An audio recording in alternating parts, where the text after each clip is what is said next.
yang lebih pahit dari berharapnya hati kepada kita. Allahumma aftah lana hikmataka ya Allah.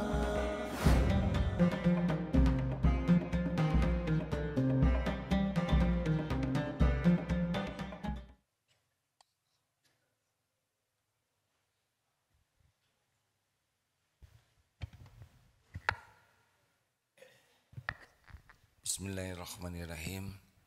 Assalamualaikum warahmatullahi wabarakatuh. Alhamdulillahi rabbil alamin, alladzi khalaqal mauta wal hayata liyabluwakum ayyukum ahsanu amala wa huwal azizul ghafur. Allahumma salli ala sayyidina Muhammad wa ala alihi wa ashabihi ajma'in. Semoga Allah memudahkan bagi kita untuk memahami agama dengan baik dan benar. Dan semoga Allah memudahkan bagi kita mengamalkannya. Amin. Dan semoga Allah memilih kita bisa menjadi jalan tersebarnya kebenaran ini. Amin ya rabbal alamin. Dulu kita tidak ada sama sekali. Lalu diciptakan babak pertama ada di alam rahim. Dulu kita pernah ada di rahim ibu. Kemudian selesai alam rahim, tidak bisa kembali lagi. Sekarang kita sedang ada di alam dunia ini. Sekarang lagi hidup, ya kan? Akan datang satu saat berakhir episode alam hidup ini. Kita pasti mati.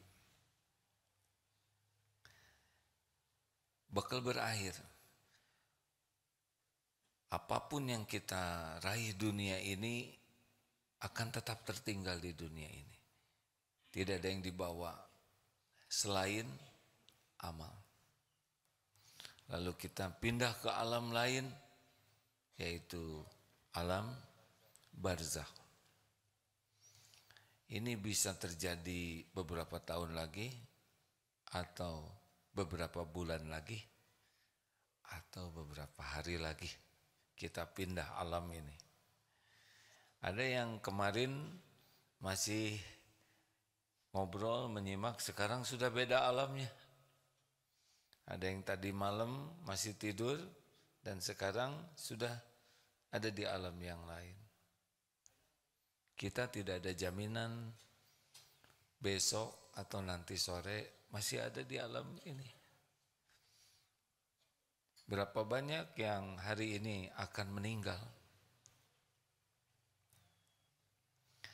Nah, akan ada alam barzakh dan nanti ada yaumal hisab, ada nanti saat perhitungan, ada akhirat. Sekarang apa yang namanya sukses? Sukses itu yang aslinya adalah masuk surga. Itu sukses. Jadi alam dunia ini adalah alam mampir. Kita ini sedang mampir nih di sini, bukan di sini kehidupan yang sebenarnya. Kehidupan yang sebenarnya di akhirat nanti. Itu harus masuk ke dalam keyakinan kita. Ini adalah dunia tempat mampir dan dunia ini sepenuhnya adalah ujian. Masih ingat yang kita bahas surat Al-Anbiya 35? A'udzubillahi minasyaitonirrajim. Kullu nafsin dha'iqatul maut. Wa nabluukum bisyarri wal khairi fitnah wa ilaina turja'un. Ini penting ini. Setiap yang bernyawa, kullu nafsin dha'iqatul maut, akan merasakan maut. Kita benar-benar akan mati. Dan sudah ada jadwalnya. Kita sedang menunggu ini jemputan. Bagaimana kita meninggal? Kita meninggal pada waktu yang sudah ditetapkan Allah. Kita akan datang ke tempat yang ditentukan oleh Allah. Kita akan meninggal dengan cara yang dikehendaki Allah.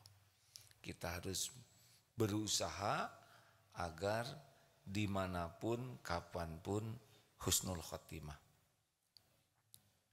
Itu yang penting ya. Awal sukses kita di akhirat adalah cirinya husnul khotimah. Ini penutupnya, akhir yang baik. Ini penting sekali ya.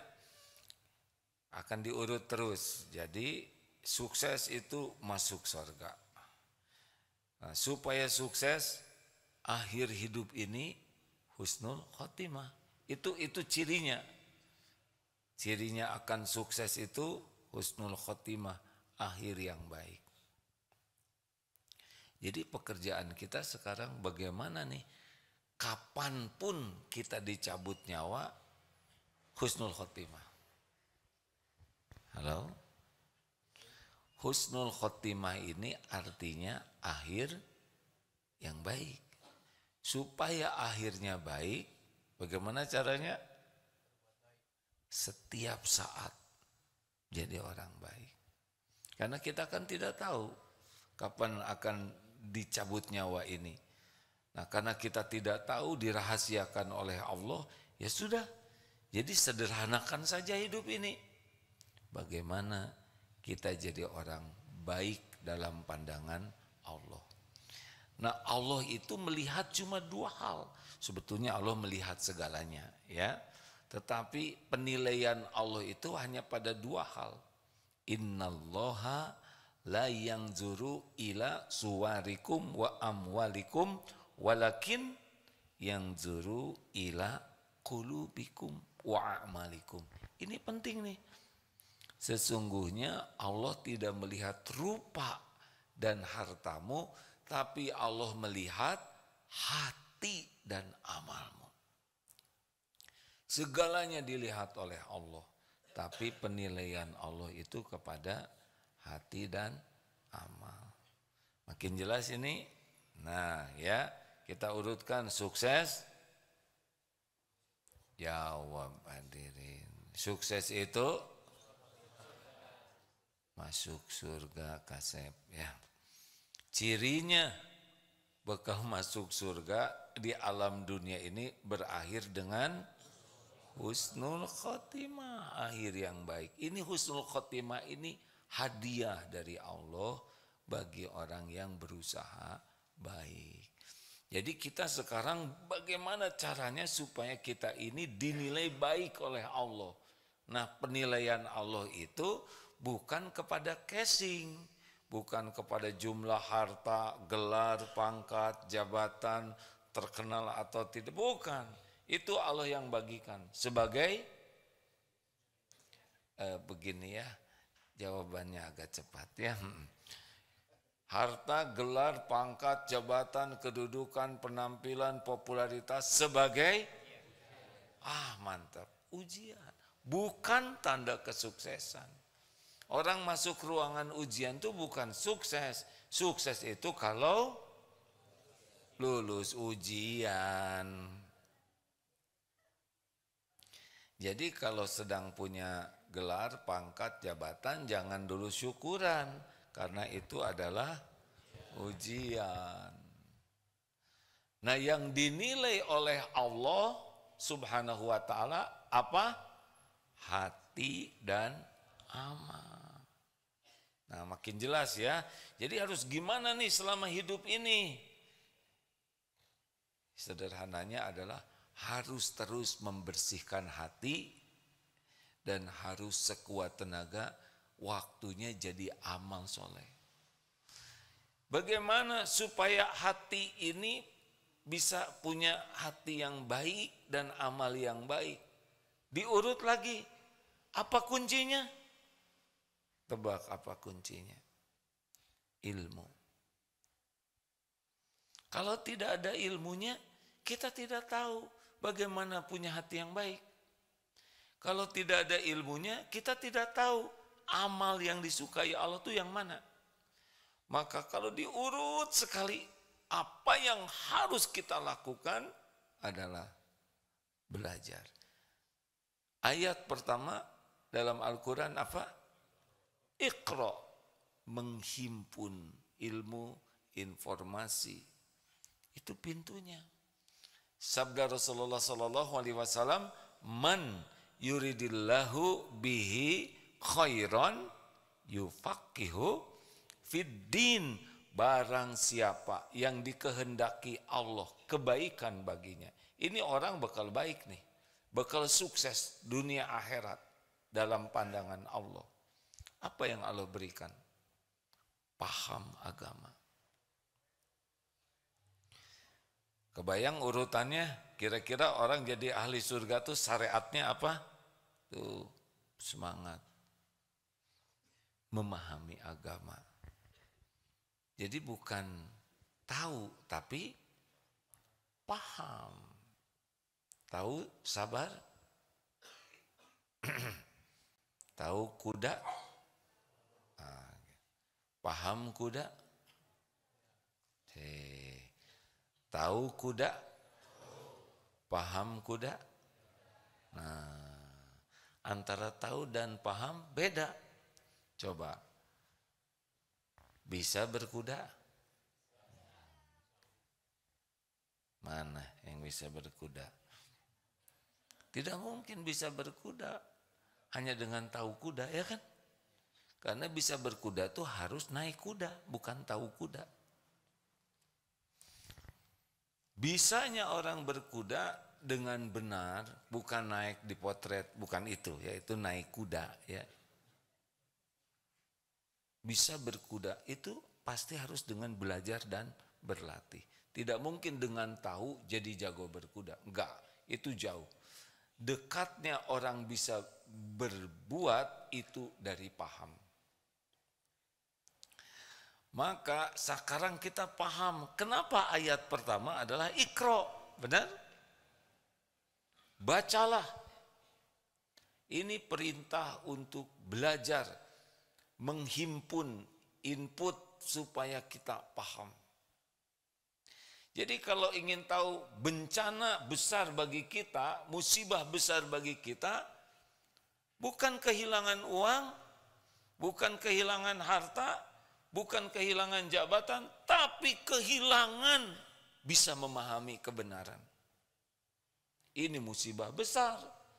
Kalau kita terhalang dari ilmu yang bisa membuat kita paham, itu musibah. Jadi kalau kita satu hari tidak dapat ilmu yang membuat kita paham, itu musibah lebih besar daripada kita kehilangan uang, kehilangan dunia ini. Karena kita kehilangan kunci untuk bisa jadi orang sukses. Ini yang jarang diperhatikan oleh kita. Kita sibuk buka HP yang macam-macam selain agama.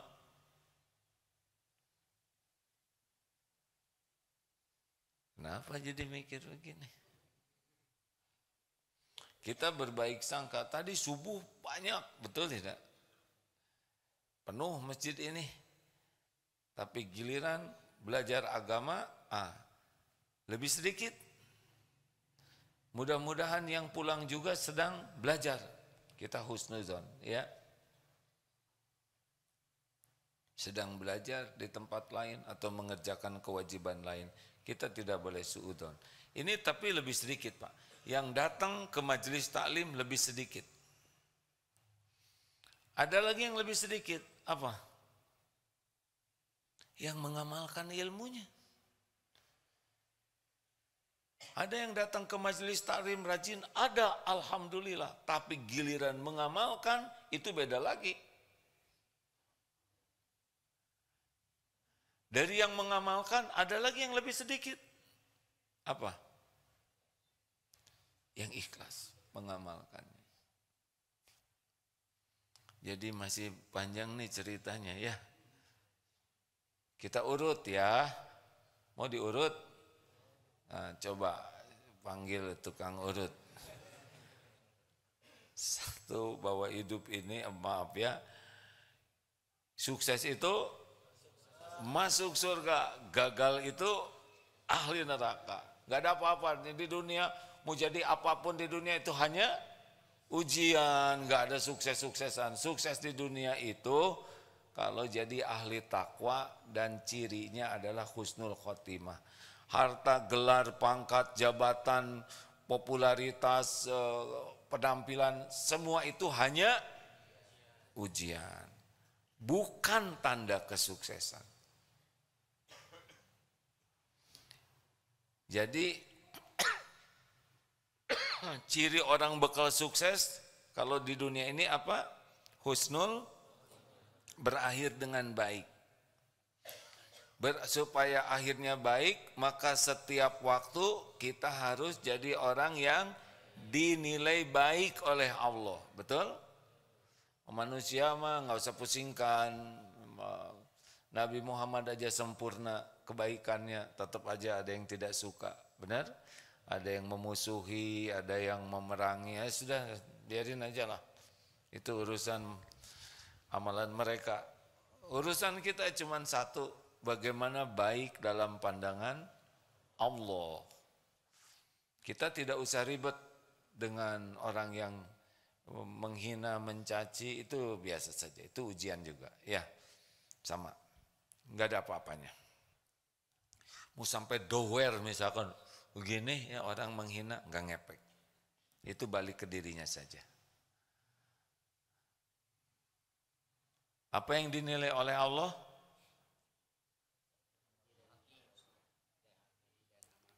Masa nggak lulus hadirin? Apa yang dinilai oleh Allah? Ini rata-rata rendah hati nih ya. Udah tahu tapi lupa. Hati dan amal. Hati yang bagaimana? Qalbun salim. Yang bersih dari kemusyrikan, bersih dari kemunafikan, bersih dari ujub, riya, takabur, iri dengki, makin bersih. Yauma la yanfa'u malu wala banun illa man atallaha biqalbin salim. Asy-Syu'ara 8889. Ingat, yauma la yanfa'u, hari tiada manfaat, malun, harta, anak-anak, kecuali orang yang berjumpa dengan Allah biqalbin salim. Hati yang bersih. Kalau hati ini baik, bersih, semuanya jadi baik. Ala inna fil jasad mudghah idza saluhat saluhal jasadu kullu wa idza fasadat fasadal jasadu kullu ala wahia al-qalb. Ketahuilah dalam jasad ini ada segumpal daging, kalau dia baik, baik seluruhnya, kalau dia jelek, jelek seluruhnya. Itulah yang dinamakan qalbu. Qalbu yang bagaimana? Ada qalbun mayyit, ada qalbun marid. Yang selamat itu qalbun salim. Jadi berjuanglah memiliki hati yang bersih. Hati dulu atau amal dulu? Hati. Bagaimana kalau ada hati tidak ada amal? Saya niat sholat, tidur aja. Tidak bisa. Sekuat tenaga kita amalkan sholatnya. Nanti ada lagi penilaian sholatnya. Niat sholat dengan kualitas sholat ada lagi. Ya, ini kan pada niat sholat barusan ke masjid, betul? Niat sholat, mau sholat di Masjid Darut Tauhid. Tapi ketika sholat, kemana tadi pikiran? Kan?